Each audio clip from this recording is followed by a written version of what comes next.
Welcome back to another episode of Planet Zoo, Hertfordshire Zoo edition.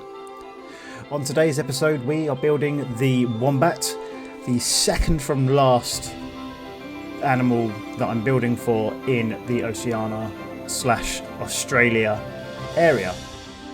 To start with their hardscape, or hard terrain, I placed in some 4 metre, 2 metre, 1 metre pieces with some barriers, as well as putting in these planks that come from the Planet Zoo pack.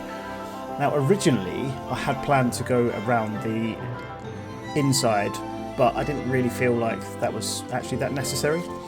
And to be honest, I don't know why, but some of the pieces, when you aligned them with something, they change. Like this wall here kept changing into like a weird sort of triangle at the end, so it became a bit of an annoyance. So I ended up just putting in these planks with some 4 metre and 1 metre pieces respectively, and I also added a roof for once, which didn't actually take too long. I added in the corrugated iron roof. I then on top of that added the terracotta just to see what it looked like, and I ended up going with this orange terracotta, and I quite like the look of it. Adjusted where it went because I didn't realise that I'd actually put it into a different group.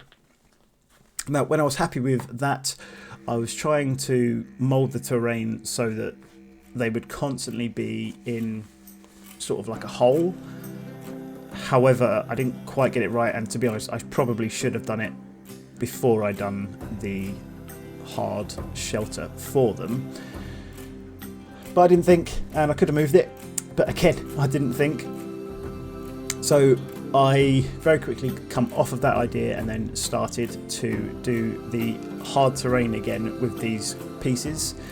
But for the life of me, I could not work out why they just wouldn't line up the way I wanted them to. But the good news is that the keepers can actually come out into the habitat for once, rather than being stuck behind a rock or a hard shelter, because I do end up putting the gate into the hard shelter on the side. You can't see it from the outside, but you can see it from the inside.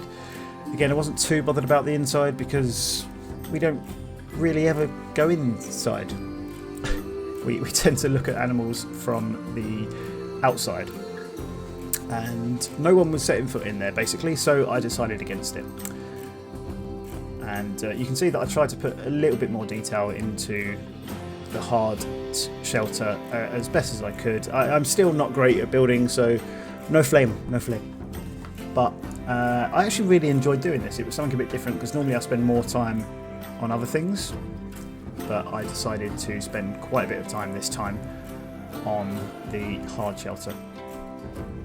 Then moving on to the walls, I really could not think of what I wanted to do. Oh no, I don't do the walls yet. I do this kind of canopy with the conservation cladding, I think they're called. I can't quite remember. I think it's called cladding. To create some different shadows, different looks. And do you know what? I'm quite happy with the way that it ended up turning out. I do extend this across to the other side as well, so that it didn't look so random. And they can get in and out of there, which I'm really happy about. I was a bit concerned about their hitbox, but we got there in the end. I do move on shortly, but I think I do some more lighting. What do I do lighting for? Ah yes, the lighting on the roof. Yeah, so this took me a couple of minutes to work out what I was doing. And it only dawned on me, I'm not sure if it's in the recording, but I realised that I had the tinted part on the outside of the glass quite late on. I'm really hoping that it is actually in the footage, because I don't watch this back before I edit it. I edit it and watch it back at the same time, so that you get my raw reaction to it. Even though I built it, you get my raw reaction to it. I then wanted to do these sort of logs but I couldn't go any lower than 1 metre because it wasn't in a hole, and that kind of ruined what I wanted to do. And so because of that, and you couldn't really see in, and if I wanted to add to it, it adds height, and then it's sort of, you can't see in from the outside, if you ask me. So I ended up getting rid of that completely, as you'll see shortly, and adding in somewhat of a custom wall by adding these log pieces from the Oceania set, as well as these rocks, which I'm still yet to use. I thought, you know what, I might as well use them in the second to last build. They're not great to build with, if you ask me. Maybe I didn't use them correctly, but I just didn't like the way that they really look. However, it does add a really nice texture when you're doing something like this. So yeah, I'm not sure. It remains to be seen.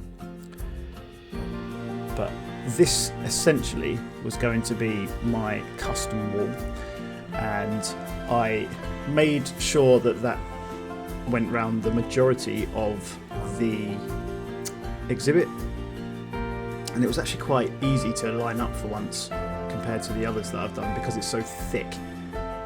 You can pretty much get it wherever you need it to go.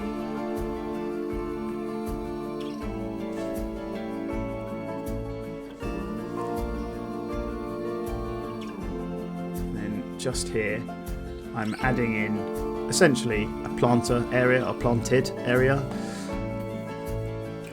just to have something a bit different inside the exhibit, because I'm very conscious that when I add in foliage or plants, I tend to add them really randomly and it doesn't quite make sense. So I thought I'd go with them there. Just to add something a bit different, and it's not quite an eyesore. And just to change up the back a little bit, I put in this mesh with the medium log and the arch. Now the arch was there initially as a way to see where I was building, and then I quickly realised that I'm probably going to struggle to get to the arch again once I built all of these back walls, so I just kept it in there. You know, who cares for about another 30 more pieces? It's fine, it's fine. But I think that actually came out looking okay. I can sort of imagine that being in a real zoo, where you've got the fence line on the outside and the fence line on the left hand side, which you can see to stop them getting into the water. Then of course I add the education, but I couldn't change who it was saying, who it was educating on, until I added in the wombats. So I made sure that the wombats were sent over here, and added in these planter pieces again. I really like these pieces, they're really good filler. If you want to get away with having sort of some planted grass without actually paying the cost of the planted grass. And you can see it skipped forward a bit, but all I've done here was add in some rocks and got their terrain sorted. So the rocks go around the outside of the majority of the perimeter, I think actually all of the perimeter of the fencing. Then add in some lovely little enrichment. It looks random at the moment, and that's because I'm going to add in some trees and some plants to go around it. Now I actually read that they prefer to be in the little, I can't remember what it's called, the little hole thing that I put in first compared to the hard shelter, and currently I can say that yes they do, because they haven't actually been outside and they've spent all of their time inside of the little hole. After I built that lovely thing, they decide not to use it. That's absolutely fine though. It's like when you get your cat something and they play with the box and not the toy. Very annoying. And then I'm just finishing off the enrichment and the foliage, and then I try to make this hole look a bit better by adding in the bark panels and trying to go around the outside as best as I could. Copy and paste to the other side, and then I duplicate that to go and do another layer. And I think I might do one more? Question mark? Yes, just the end pieces. I then put some more foliage over the top of that so it doesn't look so broken, because it does look a bit random with the bark. Maybe I could have gone lower with the bark pieces, but I actually think that looks half decent. So I add in all these sort of dried grass pieces that you'll see coming up with some different coloured dried grass pieces to add a bit of colour. So I was really happy with the way that that turned out actually. And this is pretty much the build, and this is the finished product.